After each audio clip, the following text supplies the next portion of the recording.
महाराष्ट्र झालाच पाहिजे. बेळगाव बिदर भालकीसह संयुक्त महाराष्ट्र झालाच पाहिजे. मराठी माणसावर अन्याय करणाऱ्या कर्नाटक सरकारचा धिक्कार असो. मराठी माणसावर अन्याय करणाऱ्या कर्नाटक सरकारचा धिक्कार असो. मराठी माणसावर अन्याय करणाऱ्या कर्नाटक सरकारचा धिक्कार असो. महाराष्ट्रात विचारते कुठं आहे भेटतो घ्या बोला त्या बघा हे लक्षात ठेवा आमची भूमिका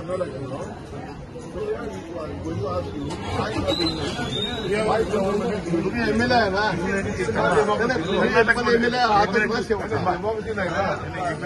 तुम्ही पण एमएलए आहे ना. आम्ही कर्नाटकमध्ये आम्ही तुमचं स्थानमध्ये आहे. We are opposition they you should ask to the Karnataka ruling people. सांगायला पाहिजे ना. You are in the opposition. You are not in the assembly.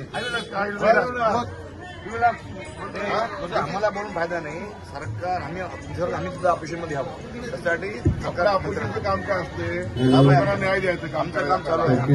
बोला ना तुम्ही सभागृहात बोला तुम्ही ना. आमची भूमिका मांडा तिथं लोकांना न्याय द्यायला तुम्ही. लढतशाही नसावी. आपण लोकशाही आहे. ती लोकशाही पाहिजे ना आपल्याला. कुणी बोलायचं नाही कुणी काय करायचं. आमचं मत काय तुम्ही अपोजिशन बोला ना तुम्ही तिथं.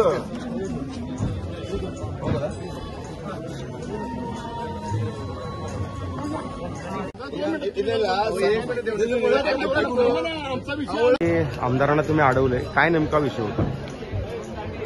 कोल्हापूर जिल्ह्याच्या कलेक्टरना आम्ही कळवलं होतं की महामेळाला परवानगी तिथल्या कलेक्टरने द्यावी बेळगावच्या. त्यांनी परवानगी दिली नाही. आणि त्याचबरोबर मी आमचे उपनेते संजय पवार साहेब, सुनील मोदी आम्हाला सर्वांना या ठिकाणी कर्नाटकामध्ये जाण्यासाठी आम्हाला बंदी घातली.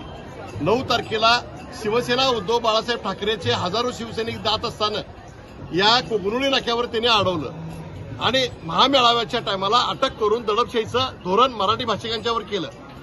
हे आम्हाला पसंत पडलेलं नाही आहे.